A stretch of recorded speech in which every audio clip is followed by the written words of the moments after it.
Hello everyone, dear मित्रों में आपका बहुत स्वागत है। आपके कमेंट्स और लाइक्स से काफ़ी अच्छा लग रहा है कि आप डियर मित्रों को इतना ज़्यादा सपोर्ट कर रहे हैं। इसी तरीके से सपोर्ट करते रहिएगा ताकि आपके जो भी अकाउंट से रिलेटेड डाउट्स है वो मैं क्लियर आउट कर सकूँ। उसी के साथ साथ आपके जो थियरी सब्जेक्ट क्लियर नहीं हो रहे हैं वो भी मेरे वीडियोस के थ्रू क्लियर हो सके। और जो भी वीडियो आपको अच्छे लगे वो प्लीज़ आप सब्सक्राइब कीजिएगा और उसी के साथ साथ अपने फ्रेंड्स को शेयर कीजिएगा ताकि ये अकाउंट का जो चैप्टर्स है सबको दूसरों को भी समझ में आए। तो आज हम लोग यहाँ पे जो है वो इनवॉइस प्राइस का सम, जैसे कि आपने सबने रिक्वेस्ट की थी कि मैम इनवॉइस प्राइस का सम करवा दीजिएगा एक, तो मैं एक इनवॉइस प्राइस का सम लेके आई हूँ जो कि क्वेश्चन नंबर 57 का है, बी एस शाह का। आपके टेक्स्ट बुक में ये होगा ही। तो यहाँ पे हम लोग को नील ब्रदर्स का अहमदाबाद का जो ब्रांच है वो दिया हुआ है।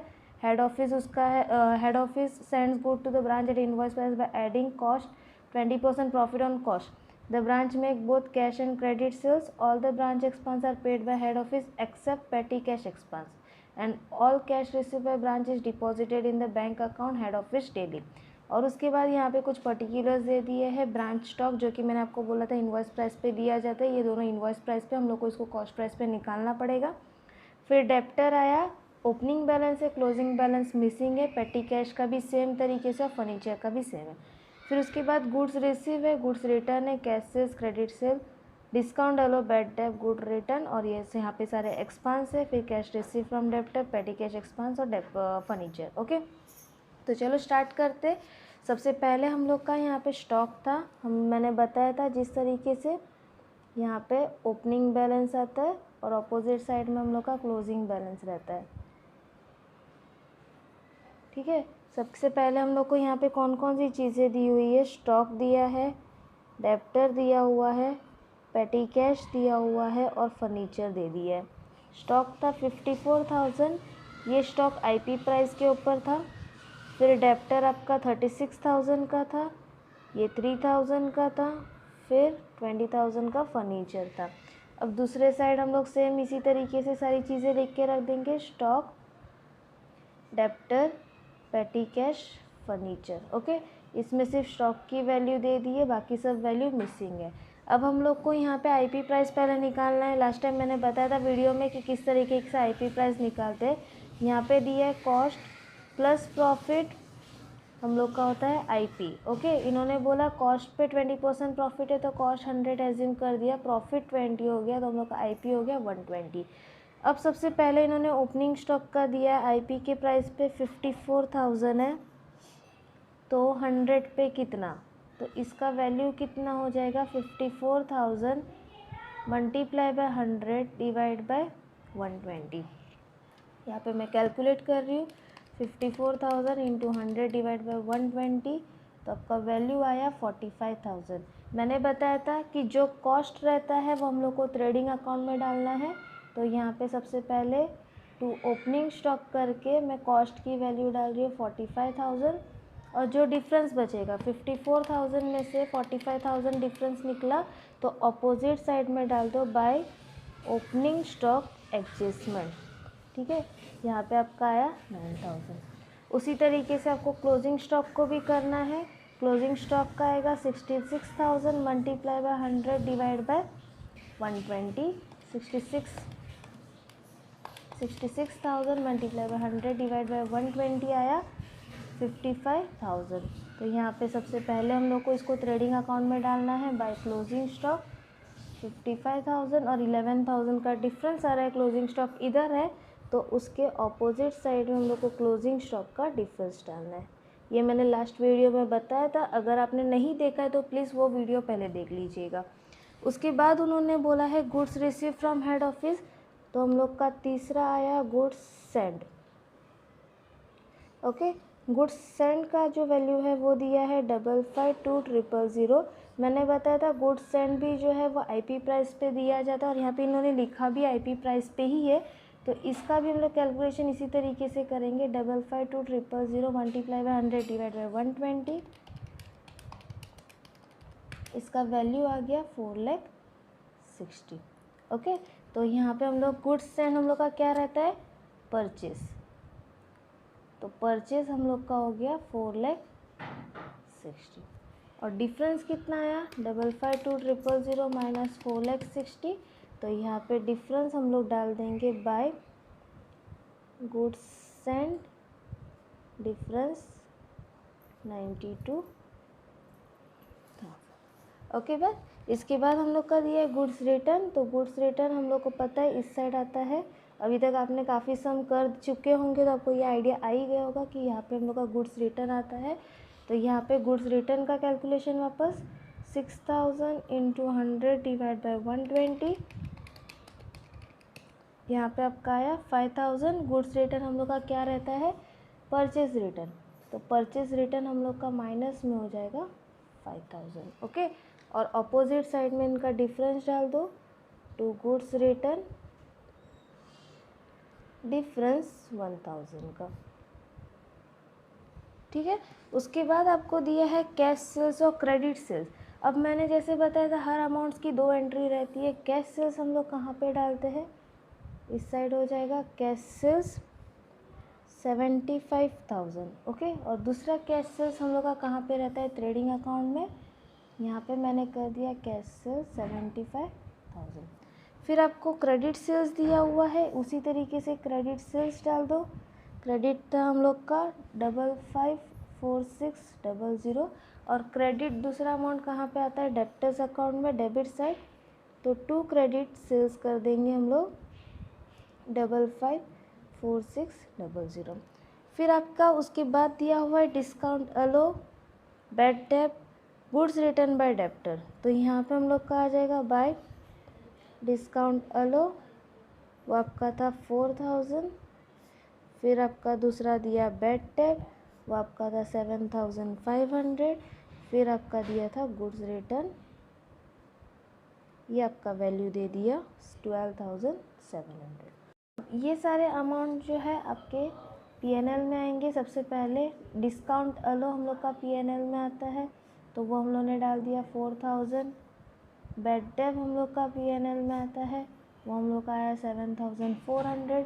गुड्स रिटर्न मैंने लास्ट टाइम बताया था वो हम लोग का सेल्स रिटर्न रहता है इसकी वजह से यहाँ पे माइनस हो जाएगा 12,700। ओके उसके बाद आपका दिया हुआ है यहाँ पे सारे cash receive from head office for expanse. सारे एक्सपांस दे दिए हैं यहाँ पे सारे पर्टिकुलर एक्सपांस हम लोग टू कैश एक्सपांस करके डाल देंगे। रेंट 24,000। फिर सैलरी 36,000। फिर आपका स्टेशनरी दे दिया ये आपका था 5,600। पेटी कैश ये एक्सपांस नहीं है ये पेटी कैश रिसीव है। तो यहाँ पे मैं पेटी कैश रिसीव जो है वो अलग से बताए जा रही हूँ वो आपका था 4,500। ओके अब यहाँ पे आपका पेटी कैश एक्सपेंस नीचे आएगा तो बाद में बता दूंगी। अब यहाँ पे रेंट है। रेंट हम लोग कहाँ पे डालते हैं पीएनएल में। तो रेंट मैंने डाल दिया पीएनएल में 24,000। सैलरी भी हम लोग का पीएनएल में आता है वो भी हम लोग ने यहाँ पे डाल दिया 36,000। स्टेशनरी ये हम लोग का आ गया 5,600। और पेटी कैश रिसीव था तो पेटी कैश रिसीव आपको बताया था डेबिट साइड में आता है तो पेटी कैश रिसीव कर दिया मैंने 4,500। ओके अब उसके बाद दिया हुआ है cash receive from debtor. Cash receive from debtor कहाँ पे आता है एक तो डेब्टर में आता है कैश रिसीव करके ये हम लोग का कितना था 4,89,500।